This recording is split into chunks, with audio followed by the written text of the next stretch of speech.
সম্মেলনকে সামনে রেখে কি বার্তা দেবেন যুব সমাজের জন্য? গোটা পশ্চিমবঙ্গের যুব সমাজ বার্তা দিচ্ছে যে দুর্নীতির যে অর্থনীতি পশ্চিমবঙ্গের সরকার এবং বিজেপির ছত্রছায়ায় তৈরি হয়েছে, তার বাইরে বেরিয়ে এসে সৎ পথে রোজগারের জন্য একটা খাটার জায়গা চাই। আর সেই বার্তাকে নিয়ে ডিওয়াইএফআই প্রতিদিন লড়াই আন্দোলন করছে, বিগত দিনেও করেছে, আগামী দিনেও করবে। এখন সম্মেলন আমাদের সাংগঠনিক রীতিনীতির বিষয়, সেই বিষয়ে নির্দিষ্ট সময় অন্তর সম্মেলন হয়। এখন সম্মেলন হচ্ছে বলেও লড়াই, সম্মেলন যখন হবে না তখনও প্রত্যেক দিনই ডিওয়াইএফআই লড়াই আন্দোলনে। এই মুহূর্তে দেশে সংবিধান অনেকটাই বিপদগ্রস্ত সাম্প্রদায়িক ইস্যুতে কি বলবেন?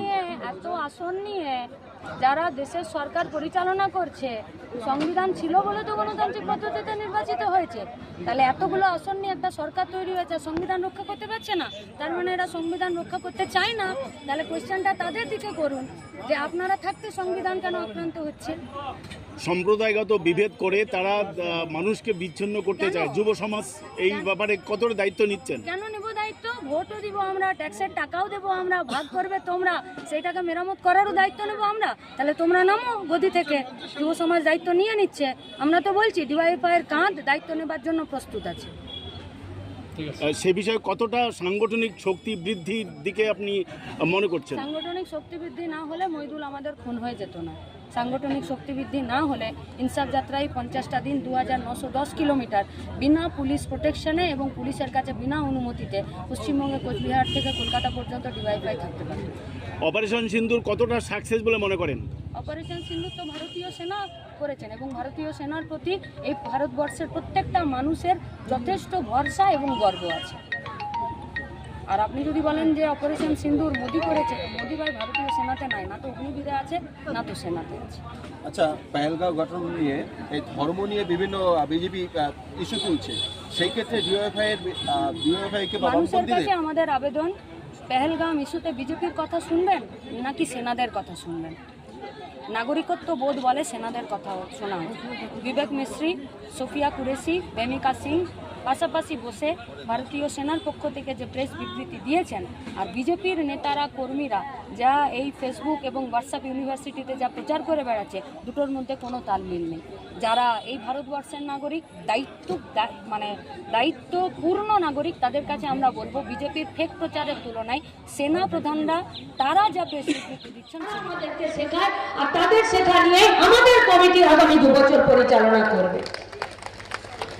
আমাদের এই যে নেতারা বসে আছেন দেখেছেন, দেখুন একবার ভালো করে এদের মুখগুলো, একদম ওইখান থেকে শেষ অবধি এরা উঁচুতে বসে আছে মঞ্চে, এদেরকে আপনাদের দেখতে সুবিধা।